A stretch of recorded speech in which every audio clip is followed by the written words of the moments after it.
To Real Red Talk, my name is Sam. We are the #1 truly independent Manchester United fan channel. I'm here to ask you the question: if you had amnesia and then you were cured, would you remember that you forgot? There you go. I'm joined by Chivy. First of all, Chivy, how are we? We'll talk about your favourite team, Arsenal, in a minute. But weekend, good? Everything happening?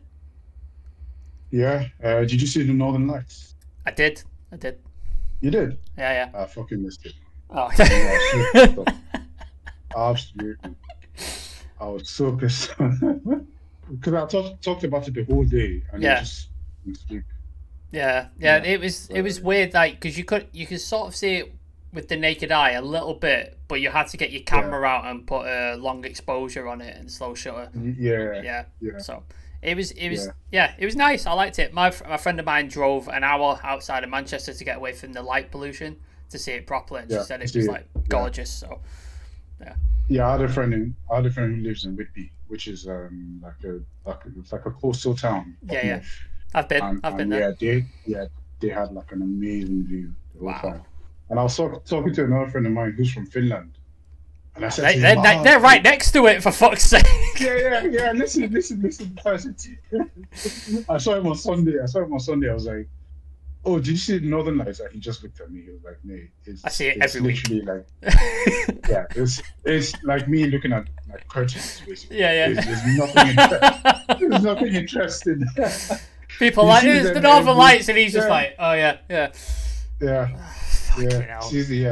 them every day. So I was like, yeah. All the people around like Iceland and Greenland are like just like, that's just there all the time. Like, it's fine, bastards. But yeah, let's talk football other than Northern Lights. But you weren't on the review yesterday.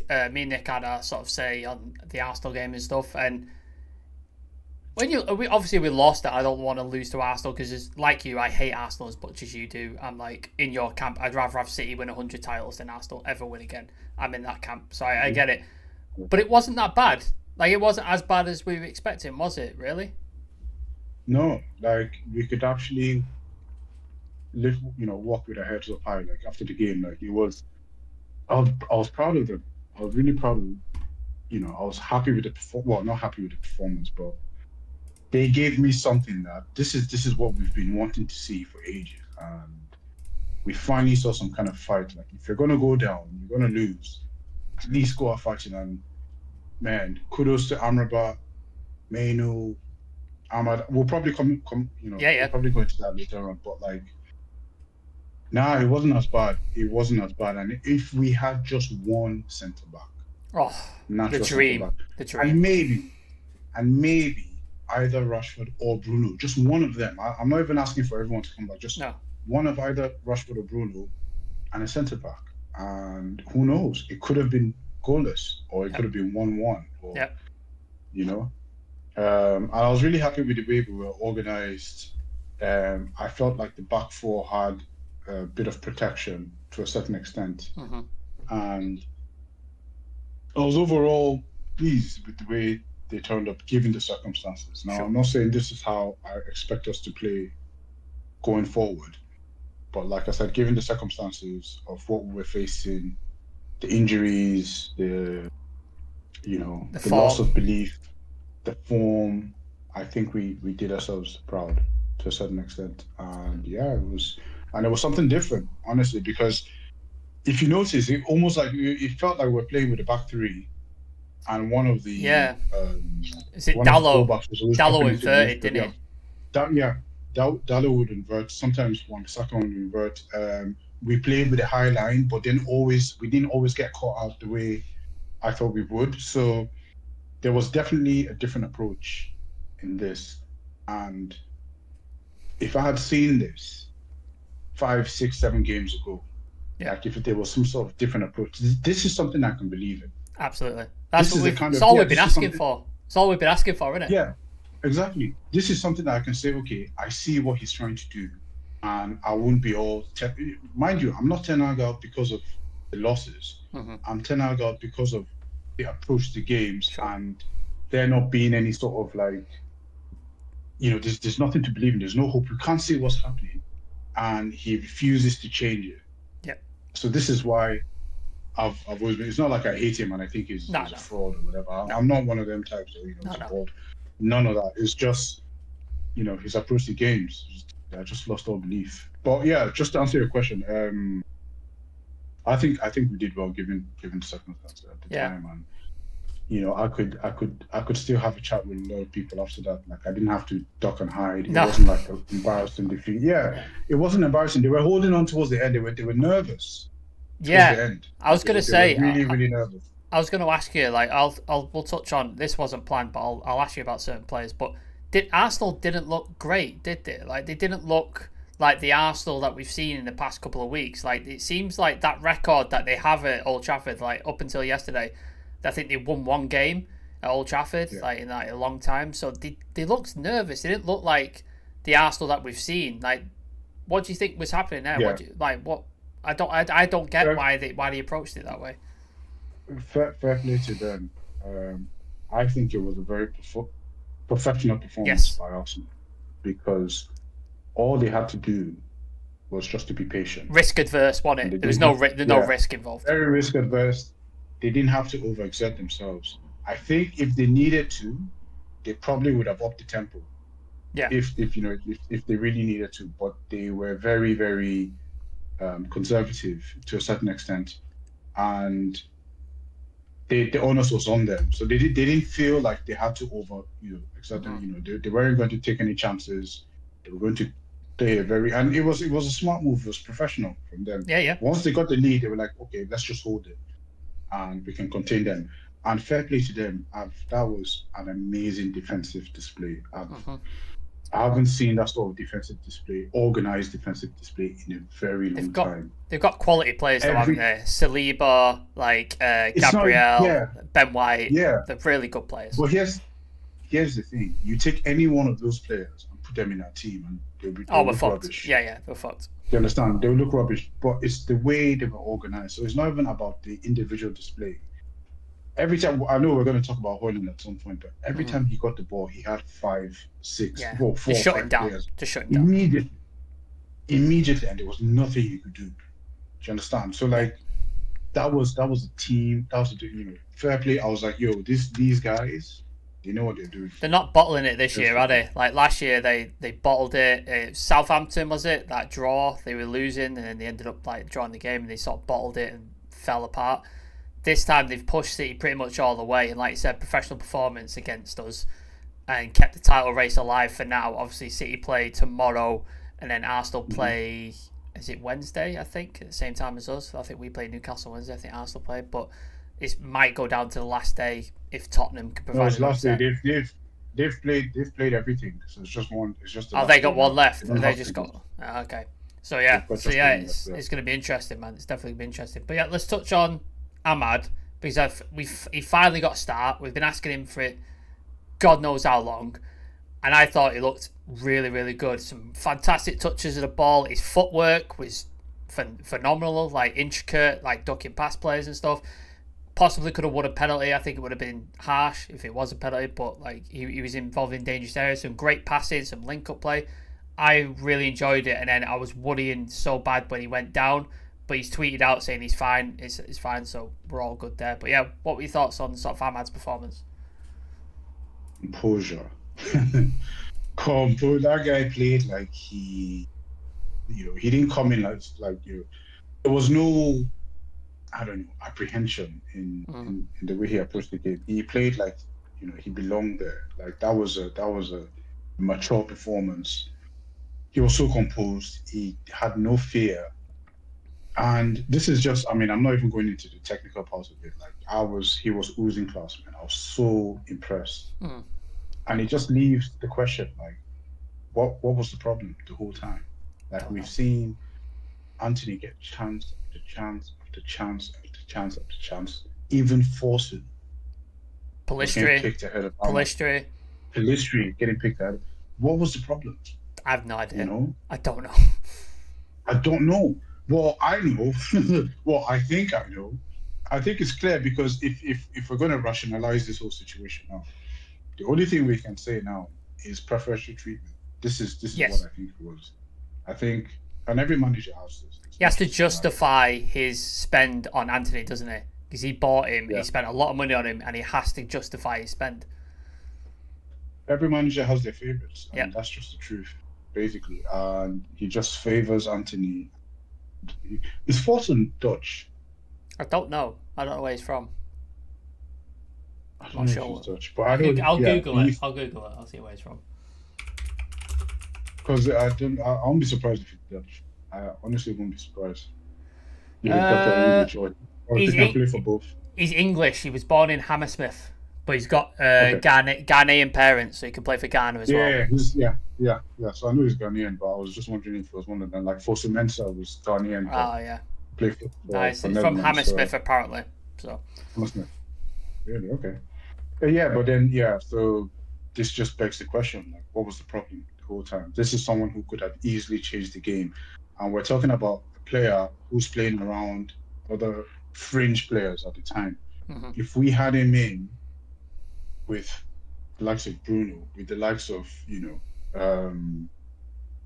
Casemiro behind him, maybe Dalot on the right-hand side, things like that. If we had him in situations that could allow him to flourish even more, who knows where the season would have gone.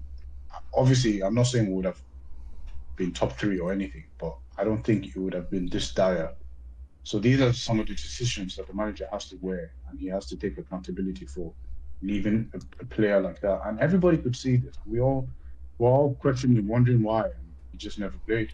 Yeah, there was a couple. There was a couple of players who we've had like that throughout time. Like everybody was calling for Donny at the time, weren't they? And then everybody was calling for Ballistri. Didn't quite work out. And then a lot of people thought it's just the same. And I'm like, this is the guy who's not getting picked, so people are just jumping on it. But I think you've seen in his game. So he obviously had the Liverpool impact where he scores the winner, and you've had this game. Like he's clearly not a Donny, he's not a Ballistri, who are both good players in their own right, but they didn't have the impact on the team that he clearly has. And you're right, there's no excuse other than, like you said, favouritism, why he shouldn't be playing. Because he's been fit since December, he's been fit since Christmas, and he's been on the bench consistently, and he's just not had time. So I am baffled by it. And that would be a question. If I was in a press conference with Ten Hag, I'd be like, why is it he has that impact when he's playing and he's not been played more? I'd be asking him. Yeah. Even glimpses, we saw glimpses of whenever he made substitute performances. We saw him in the Europa League where he scored. Who did we play against? Where he scored the header? We played an Italian team. Was it not Atalanta? Because that's where we bought him from, wasn't it? I can't remember, but yeah. Well, you know the game. I remember, and he did the celebration, didn't he? Yeah, he did that. Then we saw him against Sunderland the season after. Not against Sunderland. We saw him playing for Sunderland the season after that. Player of the season for them. It was just player of the season, performance after performance, and he's not just, we've been crying for a playmaking wide player. And Ahmad is showing us that he has so many skills where he can actually come into the middle and perform. He can play wide, he can hug the touchline, he can invert, plays with people around him, has good knowledge, scans, spots the danger, everything. He's stronger as well than he looks. Like, he was getting muscled and he was pushing people off and getting in. And for such a short guy, like, you don't expect that. You expect, like, you saw with Ballistri, the one thing I had with Ballistri was he was weak when he got challenged on the ball. Like, he'd get shoved over and stuff. Ahmad shoving people off and he's getting away with it. And it's like, that's impressive. That's another thing. Yeah, I remember me and Nick were talking about this like a couple of months ago where we were both saying maybe it's his physical ability, that might be the problem. But I was thinking, he's played at Sunderland. We never saw any of that. And then when he came in against Liverpool, he stole the ball off a few players. Oh, yeah.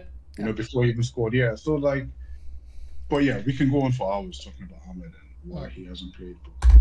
But yeah, at least we got to see him, at least, imagine this. 2 big stages now, Liverpool and Arsenal. He's proved himself. Like, there's literally no reason why he shouldn't be playing more.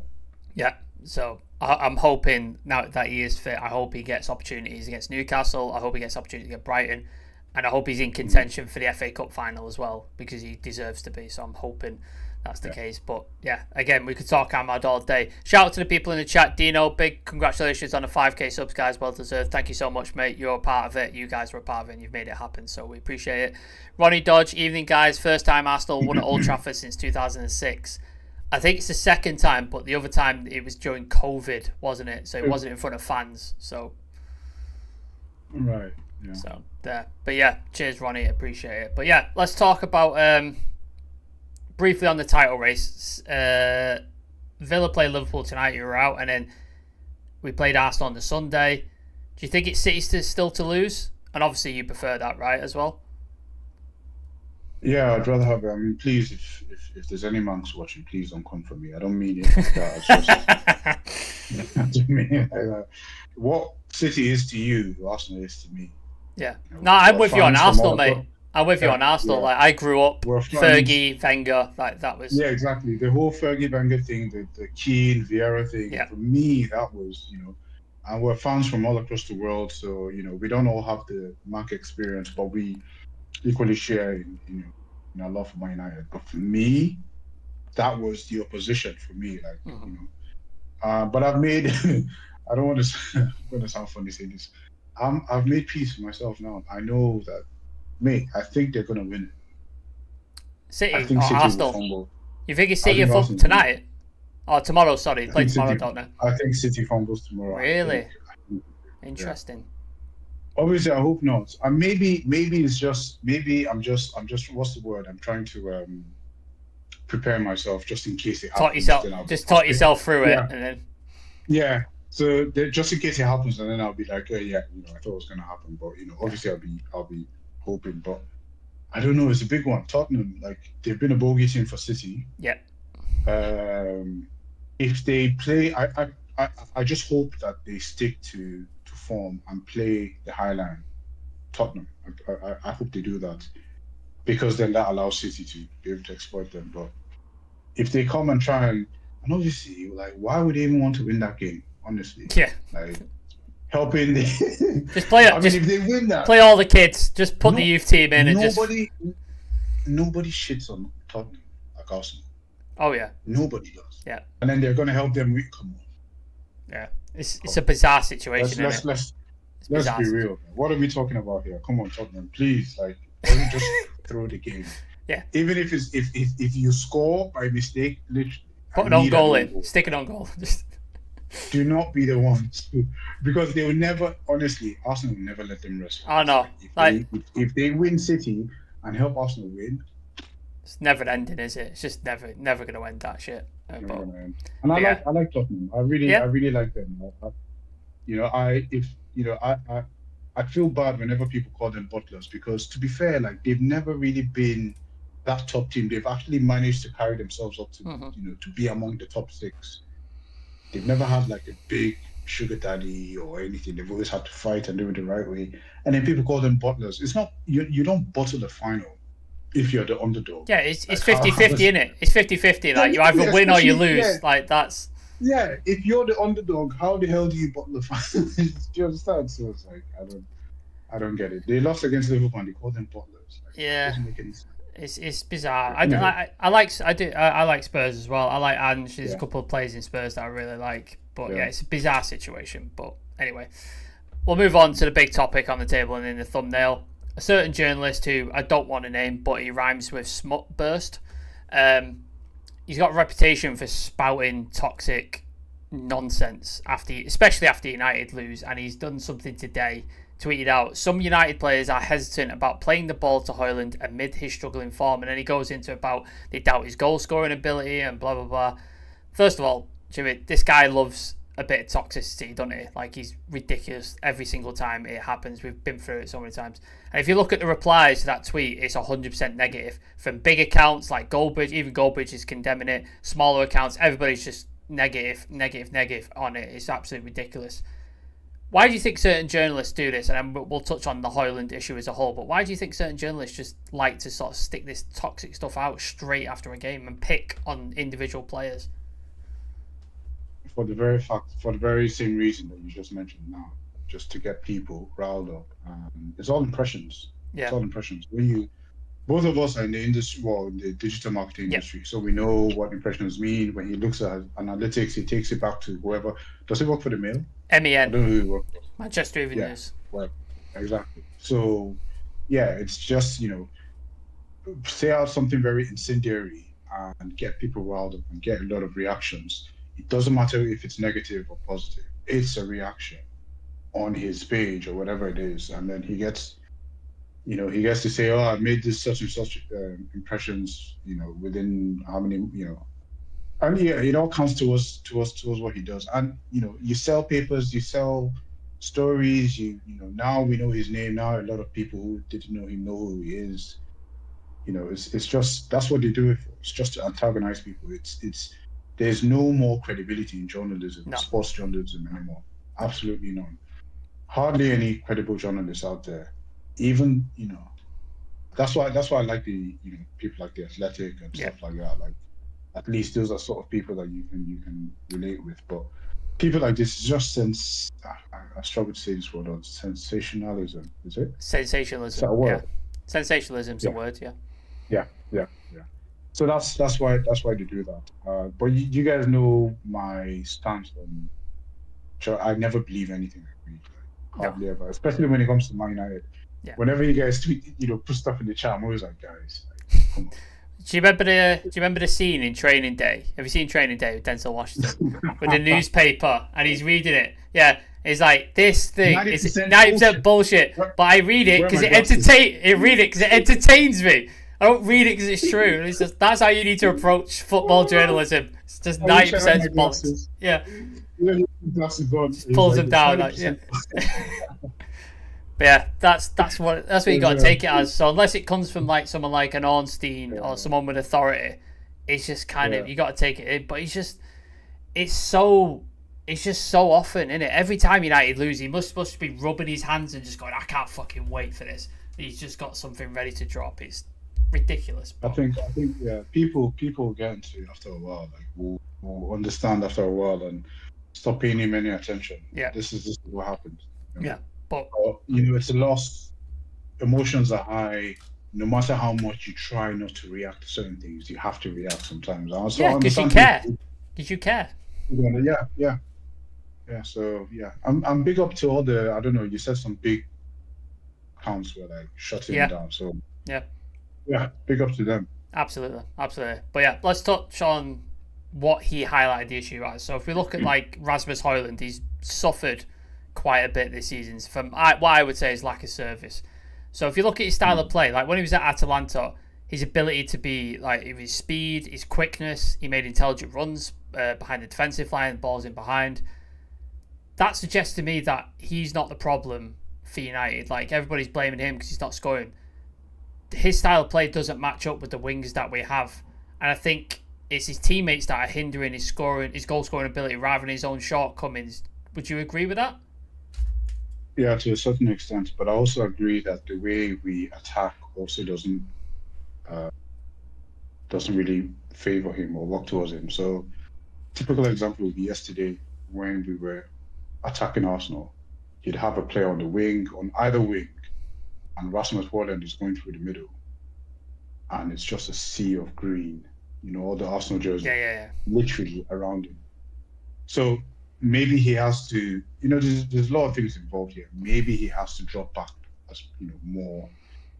That role of holding up. I mean, he's strong. This is the thing we make it. The mistake we make in England. We see like a tall, big guy who just say, he can target, he can hold up. Nah, it's not always that way. No, not always. I remember Kanu was tall as hell. Never scored with his head up. No. Never scored with his head. Hardly ever.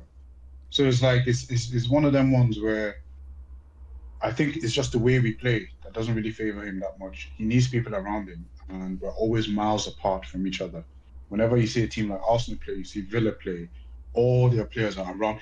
Attackers like this they're never like 2 meters away. There's always someone close by. But then the way we attack is like there's just miles of space in between all our players. And by the time you get the ball to Hojlund, I mean, there's no one around him to bounce it off, so he has to hold it on there. And realistically, as a striker, you literally get maybe 2-3 seconds on the ball at most. Yeah. You never have the ball for more than 3 or 4 seconds because there's people on you. So it's one of them ones. And also, I think it's not his fault, but he plays for Manchester United, and he's a top striker, so a lot is expected of him. And I don't think he's as good as we make him out to be honest. I know that he has potential to become a lot better. That's why I'm kind of easy on him, because I know he's not as good. I mean, there's only certain things he can do. And the way we play doesn't allow him to, doesn't bring out his strengths. Like you said, he's got bags of pace. Yeah. Bags of pace. So what we're trying to do is, it's better for us to sit back and play on the counter where he can run onto balls, where he can have a defender one-on-one and fancy, physical, be physical against them. But then if we're sort of putting him in the middle and then having 2-3 defenders around him, there's nothing he's going to do. He had so many times, if you watch the game, he had Saliba on him, and then he would get double teamed by Gabriel, and then Declan Rice would be right in front. And then Onana would hit it long and try and get him to take it down, and you're just like, he's got 3 players on him, dude. Why are you passing it to him? Like, bro, we would need to get like Ibrahimovic or Cavani in their prime to be able to, because Arsenal, So it's one of them ones, and then also as well, the players around him. You have Garnacho on the left hand side, or Rashford, and those guys are goal oriented. That's shoot first and then pass later, maybe. Shoot, only pass when you've got no other options and you're surrounded by 3 players. Thank you. So this is what they do, and they have that tunnel vision. And Garnacho is either trying to beat player and take the shot, or so he's not always looking out for a player like Rashford. Like Hojlund. Same thing on the other side with Anthony as well. Put it on his left foot. So we're just direct players. We just have instinctive players. That's what we have. We don't have any wide playmakers. Anyone to make any sort. Well, the only one we have is in Germany. And Ahmad as well. Yeah, he's not playing. Yeah, we never played.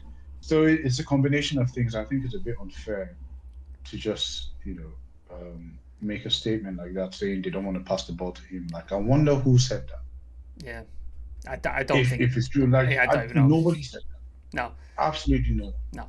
But you spoke on the tactical side there. That was going to be the next point. So you think this is a tactical issue? Like, do you think Ten Hag has selected the wrong type of striker, considering the players he knew he had at his disposal in Garnacho, in Rashford? He bought Anthony. Do you think he selected the wrong type of striker? But clearly these players are inherently selfish. So they're going to do what they're going to do. They ain't going to pass. So are we going to have to get Hojlund to adapt his style and change the way he plays? And do you think the entire team needs to adapt to get the best out of Hojlund? Like, what's the solution here? Like, what do we need to do here to sort of sort this problem out? Or is it just a case of, let's just get another striker in? Like, what do we do? It can be probably all 3 combined. Hojlund, first of all, has to take responsibility to a certain extent, and he has to. Imagine, do you know that also? So, for example, now if we had Harry Kane, instead of Hojlund, it's his first choice, wasn't it? Ten Hag's first choice. Yeah, So he'd be dropping in. He'll be dropping. Harry Kane drops in way deep. Yeah. I think Hojlund is following instructions by going up there, but then to a certain extent, I think he has to understand the people he has around him, and if he wants the ball, he's probably going to have to come back. And I'm sure people like Rashford would love that, because Rashford just loves to run off the ball.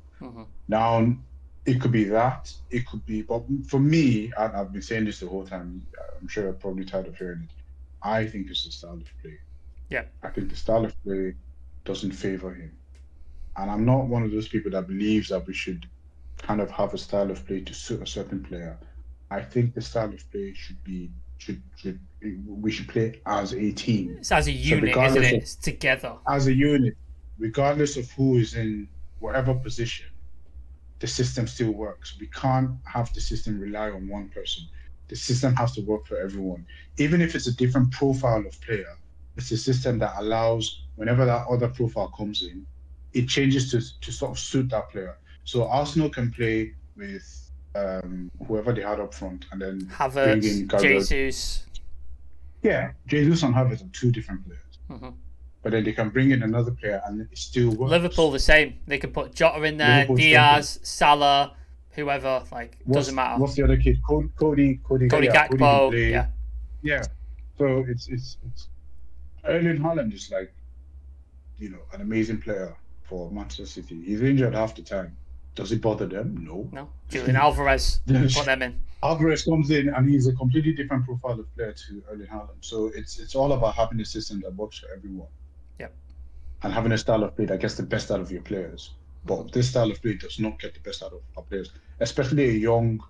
Let's be real. He's inexperienced. He's had two. I don't think he's had three professional seasons. No, so he had Sturm Graz, Copenhagen, and then Atalanta. Yeah. That's 3 seasons he's had. Yeah, but then so 3 teams, but I don't think he's had like a full. Has he ever had like a full season in one team? Probably Atlanta. No, he was injured at the beginning when he went to Atalanta. Exactly. He was injured at the beginning. So let's be real. Like, this is an inexperienced player, but everything he's doing now is information gathering. Same thing with the other ones. They will learn from this. Like, it's normal. They would struggle, and they'll learn from this, and they'll come back better players. Hopefully, if we have a better system in place for them to perform. Yeah, I agree. I was reading a couple of comments out, and I'm going to ask you the last topic. Dino, Big Ange, Highline, Wankhurst, yeah, absolutely. Lindelof, the GOAT, Rasmus Service is a joke. I would rather Arsenal win the Prem so Little City don't get 4 in a row. It doesn't matter, mate. Like, they cheated to get there, so it doesn't matter. Yeah. Simon Davis, the Premier League's a different kettle of fish, bro. It's physical, rapid. Our league players, fine players, but how many times have we seen players sold the repurchased? Lindelof go, Ahmad played like he had something to prove. Probably because he fucking does. He needs to be playing. And then Simon Davis, how old is he? Rasmus, is he 21? Rasmus Hojlund, 22? Yeah. Something. I think he scored a goal on his birthday recently. Yeah. Was it? He's not old, like, so he's early 21. 20s. Yeah. But yeah, last topic I want to touch on is on the topic of strikers. United been linked with Benjamin Šeško. Apparently Ten Hag and people have signed off on a deal. There's a €43 million release clause, and then Victor Gyökeres is the other option, but obviously he's a £100 million release clause. It's a bit more of an experienced striker. Any of them take your fancy in terms of like a Hojlund, not replacement, but a Hojlund competitor? I prefer an experienced striker. Yeah. That costs maybe 20 million or something. Good luck finding one. I just listen. I want a experienced striker that's clinical. I don't want a superstar. Sesko is the same sort of profile as Hojlund. They're both really young, relatively inexperienced, physical, big lads. So that could work in their favor. But I just want a slightly different profile. Yeah. So Nicholas Fulkrug is a typical example. I'm not saying buy him. I'm just using it as an example. He'd be a good option. Yeah, because he's one of them ones where his movement is excellent. He's got fantastic movement. Finishing as well. And clinical finisher. He's clinical. Exactly. He's good with his feet, good with his head. He's not like, there's no pressure on him. He has a weird name. Chivy. He's not like a super. Do you want to deal with Dortmund in the transfer window though? Do you remember that last time? Yeah, that's the thing. But I'm not saying get him. Yeah, I get your point. That's not a profile. Yeah, I'm not talking about him. But just that sort of profile of player that doesn't come with baggage or pressure or anything. And someone who's just, if you can't get the ball up front, he drops deep and gets it. That type of striker. I know Sesko has a lot of like promise and hype, and the other guy too, Gyökeres, I don't really know too much about it. I know he plays for Sporting. Everyone's trying to sign him. Last thing we need to do is spend 100 million on another player. Yeah, that's a stupid amount to pay for a striker who he's doing well. He's doing well at Sporting and he did well at Coventry, but he's not. This is not Erling Haaland. This is not a guaranteed hit. This is 100 million on prospect. So I'm not too thrilled with 2 of them. I'm really not thrilled with any player in the market right now. I want a coach. That's all I want. Yeah. And I don't care if you get your players from fucking Timbuktu. Right? Just get me a coach that Boniface. That has a Boniface. Does that work? 100%. Yeah. There you go. Now we're talking. Now we're talking. Yeah. Beast of a player. Yeah. And it helps that he's Nigerian as well. It's been a while since we've had a Nigerian at United as well, isn't it? Is Igalo the only one we've had? Is he the only Nigerian? He's the only one. The only one? Yeah. Interesting. Not been too many Africans playing for United. It's been No. Jemma, Quinton Fortune. Yeah. We had a Diallo before. Yeah, Ivory Coast. Ivory Coast, Yeah. Ahmad. Yeah. He's African, isn't he? Yeah. And then we had oh my God, what's his name? He never really got the first team. He played. He's from Mozambique. Oh shit. Oh really? Oh shit! Yeah, I know what you're talking Yeah. about, but I can't remember. Hold on, I'm gonna have to Google. Oh, what the fuck is his name? He was supposed to be like the next Samuel Eto'o. Yes. I Fergie remember, bought him. yeah. Yeah, we bought him for 9 million. Oh. There we go. Ronaldinho. No. Ronaldo. Mozambique star. Ronaldo. Oh no, he's the new one. Who's the old one? Mozambique played for. He could have played for Portugal as well. Played for Man United. Ah, shit. What's this? Manchester United striker. Yeah, I can't find this name. It's gonna bug the fuck out of me now. I know. Yeah, it's just talking about Ronaldo. Bebe? Is he Mozambique? No. He played for Portugal, didn't he? I'm probably going to remember this at 3 a.m. Yeah, it's at 3 a.m. It's going to come to you. Manucho? Yes, him. Ah, there we go. Yes. Yeah. Jesus. He's retired now. Yeah. So he left United, he went to Panathinaikos on loan, and then to Hull City, and then we sold him to Valladolid, and then he played for Rayo Vallecano, and then he played for Cornellà, which, where the fuck is this team? Spanish football team in Catalonia, and then he retired. So there you go. Yeah, Manucho. He's Angolan, he's not Mozambique, he's from Angola. Angolan. Yeah. Yes. There you go. But yeah, we should do that as a game. We should do African, like United stars with the faces blacked out, and just see if we can see how many you can get. That'd be interesting. Yeah. But yeah, Chivi, appreciate you coming on the show today. Nick. Oh, by the way, tomorrow is the under 18 FA Cup final with Chelsea. Oh shit! I'm gonna watch that. Definitely gonna watch that. Yeah. Be interesting to see. So definitely, see some of the boys coming up, man. Yeah, I'm definitely gonna watch that. Yeah. But yeah, thanks for coming on, Chivi. Appreciate it. Nick is a bit ill today. That's why he's not on the show. So, but all the best to him. Hopefully, he gets better. My birthday is on Wednesday. So, guys, if you're watching on demand or you're in the chat, if you can give me a really good birthday gift, follow all the socials up above.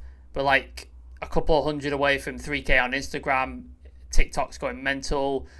We're on 1.4 on Twitter/X, so if you could push it up to like 2K, that'd be great. And then we're on 5,005. We're on the road to 10K, so if you can subscribe and push us up to there, that'd be fantastic. It'd be a really good birthday gift. I appreciate it. Check out OnlyFans. Yes. Well. OnlyFans. Yes. Yeah. Chivi's control on OnlyFans. That's what you gotta go look at.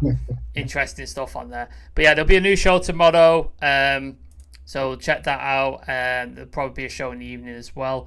I'm going to go watch Villa and Liverpool and hopefully watch Villa beat Liverpool, which would be nice considering what happened to us there. I'll read out some last bit of chats before we go.